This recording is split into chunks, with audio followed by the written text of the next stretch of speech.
Welcome to RS tutorials. In previous class we have discussed about OSI model. So OSI model kante mundu inkoka model undedi ade TCP IP protocol suite. So దానికంటే ముందు ఉన్న మోడల్స్లో ఇప్పుడు మనం OSI model compare చేసుకుంటే we are having 7 layers 1 2 3 4 5 6 7 లేయర్స్తో కూడింది మన OSI layer OSI model. కానీ TCP IP protocol suite మాత్రం maximum it have four layers అన్నమాట. సో ఇది ఏం లేదు, మనకు తెలిసిన కాన్సెప్టే. ఇక్కడ అప్లికేషన్, ప్రజెంటేషన్ అండ్ సెషన్ ఈ 3 లేయర్స్ కలిపి మనం ఇక్కడ ఏమంటామంటే అప్లికేషన్ లేయర్ అని పిలుస్తాం. ఇందులో TCP IP ప్రోటోకాల్ సూట్లో TCP IP మోడల్ అనండి, OSI మోడల్ అనండి. ఇది ప్రోటోకాల్ సూట్ అని ఎందుకన్నానంటే ప్రోటోకాల్స్ కూడా ఉన్నాయి కాబట్టి ఇందులో కూడా OSI మోడల్లో కూడా ప్రోటోకాల్స్ ఉంటాయి. సో మనకి సిలబస్లో TCP IP ప్రోటోకాల్ సూట్ అని ఇచ్చాడు, OSI మోడల్ అని ఇచ్చాడు. సో అక్కడ నేనేమి ప్రోటోకాల్స్ టచ్ చేయలేదు. సేమ్ ఇందులో ఏ ప్రోటోకాల్స్ ఉన్నాయో అక్కడ అవే ప్రోటోకాల్స్ ఉంటాయి. ఇందులో ఇంపార్టెంట్ ప్రోటోకాల్స్ ఏవైతే ఉన్నాయో వాటి గురించి నేను క్లియర్గా ఎక్స్ప్లెయిన్ చేస్తాను. So let us go into the subject. So here this is TCP IP model, this is OSI model. So here TCP IP model consists of 4 layers. In some books, కొన్ని బుక్స్లో ఇవి 5 layers అని కూడా ఇస్తాడు. ఆ 5 layers ఏంటంటే first layer ఇది application layer ఏమేమి కలుపుతుంది, session layer, presentation layer, application layer, ఈ మూడింటిని కలిపి అప్లికేషన్ లేయర్ అని పిలుస్తాం. So we have discussed some applications of each layer, అంటే ఒక్కొక్క లేయర్కి ఏమేమి ప్రాధాన్యత ఉన్నది అని మనం ఆల్రెడీ చదువుకున్నాం. అదే లేయర్ ఇప్పుడు ఈ మూడు కలిపిన ఈ మూడిట్ల ఫంక్షనాలిటీ కూడా అప్లికేషన్ లేయర్లో ఉంటుంది TCP IP మోడల్లో. సో మీరు గమనించాలి. సో ఇటువైపు అన్ని ఫంక్షనాలిటీస్, మేజర్ ఫంక్షనాలిటీస్ ఇటువైపు రాశాను. So if at all you note it and if you try to copy it, మీరు ఇమాజిన్ చేసుకుంటే కనుక that would be better. Okay, ఇది ఇలా ఇమేజ్ని మీరు రోజు కనుక చూస్తే కనుక మీరు ఎప్పుడైనా గుర్తు చేసుకోవాలనుకుంటే ఈజీగా ఇమేజ్ లాగా గుర్తొస్తుంది. That's why I kept all in one page. Okay, now next application layer. Transport layer అని పిలుస్తాం, ఫంక్షనాలిటీ ఆల్సో సేమ్. నెట్వర్క్ లేయర్ని కూడా నెట్వర్క్ లేయర్ అని పిలుస్తాం, functionality also same. So but physical layer, data link layer will be combined and it is called as network access layer. గుర్తుపెట్టుకోవడం కూడా చాలా easy. First ఇది కింద ఉంటుంది కాబట్టి అన్నింటికంటే లేయర్ కంటే ముందు ఫిజికల్ మీడియాతో కనెక్ట్ ఉంది కాబట్టి, అంటే వైర్తో కనెక్ట్ ఉంది కాబట్టి it is the first network access layer. So it is called as network access layer. So network access layer some books, అంటే కొన్ని బుక్స్లో ఏం చేస్తారంటే డేటా లింక్ లేయర్ సపరేట్గా, ఫిజికల్ లేయర్ సపరేట్గా రాస్తారు. TCP IP మోడల్లో కూడా అప్పుడు 5 లేయర్స్ ఉంటాయి. Whatever it is, you all know what are the PDUs. So protocol data units తెలుసు కదా. అప్లికేషన్ లేయర్లో what do we call it as, will call it as message, and transport layer will call it as segment, and network layer will call it as packet, and data link layer will call it as frame, and physical layer will call it as bits. అంటే PDUs ఏముంటాయని చెప్పాను. So this is it. ఇంకా మన functionalities ఏమో bit streaming, congestion control, flow control, error control will be done by transport layer, routing is done by network layer. Similar application ఇక్కడ TCP IP అప్లికేషన్లో ఏంటంటే session handling అదే చేస్తుంది, user validation అదే చేస్తుంది, encryption, decryption, compression, decompression, user interface అన్నీ application layer చూసుకుంటుంది అనమాట. ఈ 3 లేయర్స్ పని ఇది ఒక్కటే చూసుకుంటుంది. That is it. మేజర్లీ ఏం లేదు, జస్ట్ కంపారిజన్. ఓకే, నెక్స్ట్ మనకు వచ్చేసరికి ఈ 3 లేయర్స్ కూడా ప్రోటోకాల్స్ ఉంటాయి అనమాట. What is a protocol? Protocol is nothing but group of rules and regulations is called protocol. So ఎలా అంటే if at all you're playing a game, మీరు ఒక గేమ్ తీసుకుంటే అందులో సమ్ ప్రోటోకాల్స్ ఉంటాయి.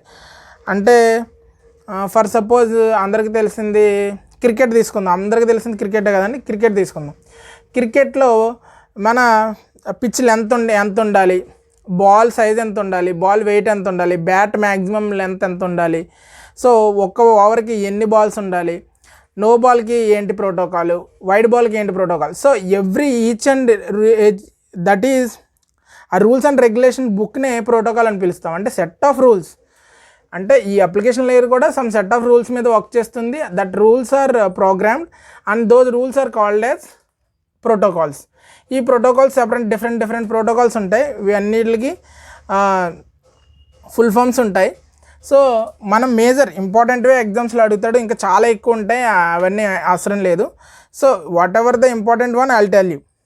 ఓకే, ఫస్ట్ వచ్చే DNS protocol, domain naming system protocol. Domain naming system protocol. This DNS, domain naming system protocol, uses to convert URL to IP address. So మీరు గమనించినట్లయితే మీరు ఎప్పుడు గూగుల్లో కనుక సెర్చ్ చేయాలి, లేకపోతే ఒక వెబ్సైట్ని ఎంటర్ చేయాలంటే ఏం చేస్తారు, www.google.com అని కొడతారు, లేకపోతే www.facebook.com అని కొడతారు. కానీ ఆ facebook.com ఎక్కడ ఉంది, ఏ సర్వర్లో ఉంది అనేది తెలీదు, మన సిస్టమ్కి తెలీదు. సో ఇక్కడ డిఎన్ఎస్ ఏం చేస్తుందంటే యూఆర్ఎల్తో పాటు స్పెసిఫిక్ ఐపీ అడ్రస్ ఏ సర్వర్లో అయితే ఉందో ఆ ఐపీ అడ్రస్ ఆల్రెడీ మన సిస్టంలో డిఎన్ఎస్ ఫైల్లో సేవ్ అయి ఉంటుంది. When you type an URL and you type enter, it will automatically checks the domain name, అంటే ఐపీ అడ్రస్ ఎక్కడ ఉందని చెక్ చేసుకుంటుంది. ఐపీ అడ్రస్ చెక్ చేసుకుని పర్టికులర్ ఏ సర్వర్కి అయితే మీరు రిక్వెస్ట్ పెడుతున్నారో ఆ server is nothing but A computer కదండి, అది కూడా నెట్వర్క్లో పార్ట్ కాబట్టి దానికి కూడా ఒక ఐపీ అడ్రస్ ఉంటుంది. ఆ రిక్వెస్ట్ అక్కడ పంపిస్తుంది అనమాట. సో డొమైనింగ్ సిస్టమ్ ఇది very important. It uses to convert URL to IP address. Okay, IP address to URL కాదు, URL to IP address. So domain naming సిస్టమ్స్లో ఇంకొంచెం డెప్త్ ఉంది. ఇఫ్ ఎట్ ఆల్ ఇంకా మన సిలబస్లో నీడ్ ఉంటే కనుక I will cover again. So okay, DNM web already మీరు గమనించినట్టుంటారు. వెబ్సైట్లో పైన హెచ్టిటిపి ప్రోటోకాల్ అని వస్తుంది. వెబ్ అప్లికేషన్ యూజ్ చేయడానికి HTTP protocol, hypertext transfer protocol, domain naming system protocol. Okay, system కాన్ఫిగరేషన్స్కి ఈ రెండు ఇవన్నీ అప్లికేషన్ లేయర్ ప్రోటోకాల్స్. ఇవి కాన్ఫిగరేషన్ ప్రోటోకాల్స్ ఏమో session layer protocols. Presentation layer protocols కూడా ఉంటాయి, but those are not important and those are very depth to. So ఇక్కడ మీరు గమనించినట్లయితే configuration protocol comes under session layer, here it is application layer. So configuration protocol, system configuration ప్రోటోకాల్స్లో boot protocol ఒకటి, dynamic host control protocol DHCP, dynamic host control protocol is used in Ethernet. Ethernet అంటే మనం lance use చేస్తాం కదండి, ల్యాన్స్లో ఇది మనం ఆటోమేటిక్గా IP address assign చేయడానికి will use this DHCP, dynamic host control protocol. Next ఈమెయిలింగ్కి ఏమున్నాయి, emailing protocols, these are very important. జనరల్గా ఇవే అడుగుతాడు. Simple mail transfer protocol, post office protocol, internet mail access protocol, simple mail transfer protocol, post office protocol, internet mail access protocol, ఈ మూడు. So these will be having some port numbers, ఒక్కొక్క దానికి ఒక్కొక్క port number ఉంటుంది.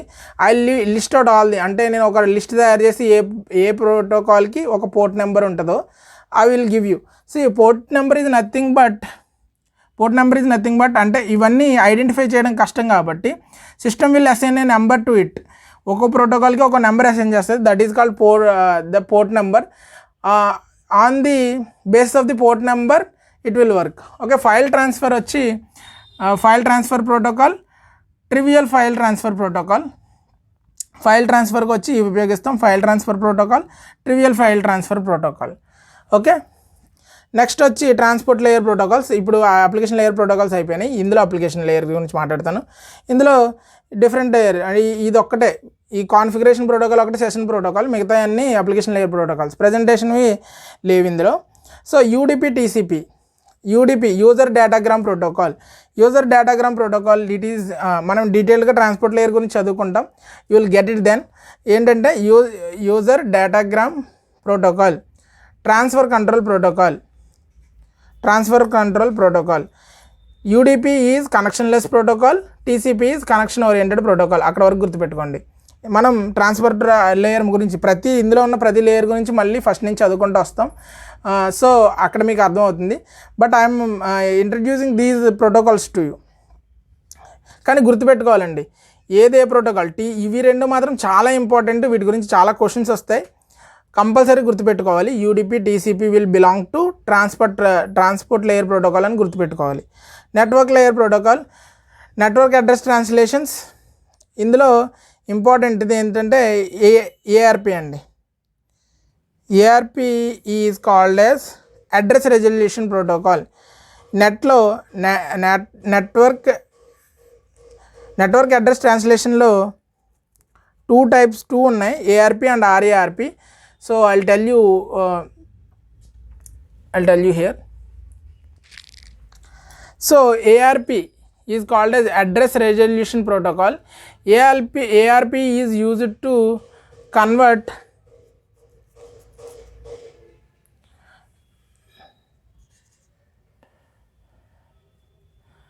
MAC to IP address. RARP is used to convert IP address to MAC. Okay,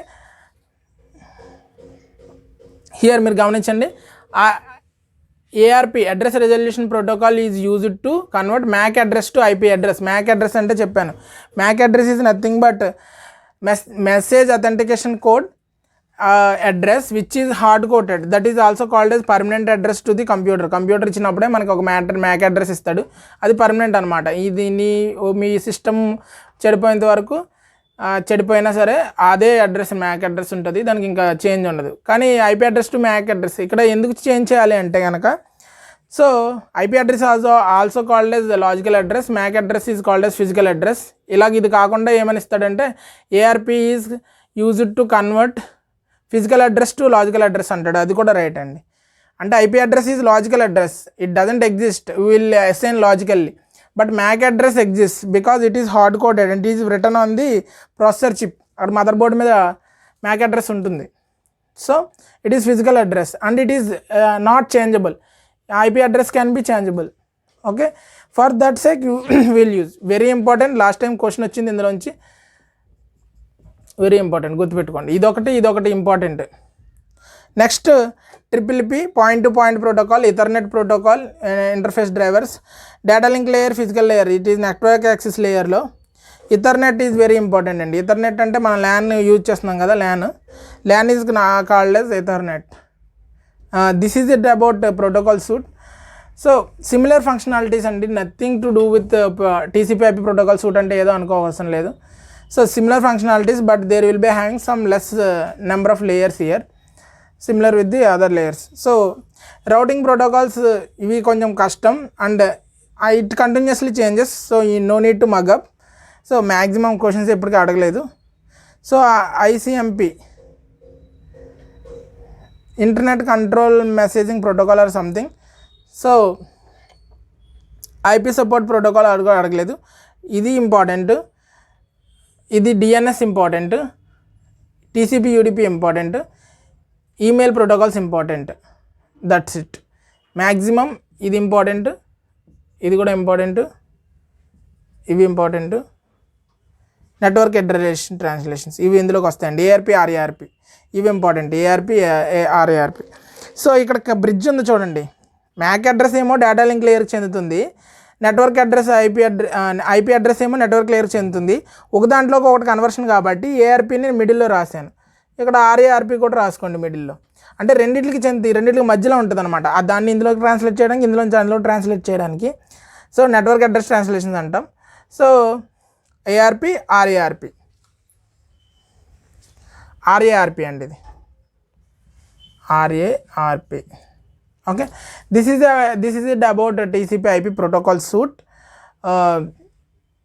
ఇంకా ఇందులో maximum ఏమీ లేదు. నెక్స్ట్ వచ్చి మనం will know about physical layer గురించి చదువుకుంటాం.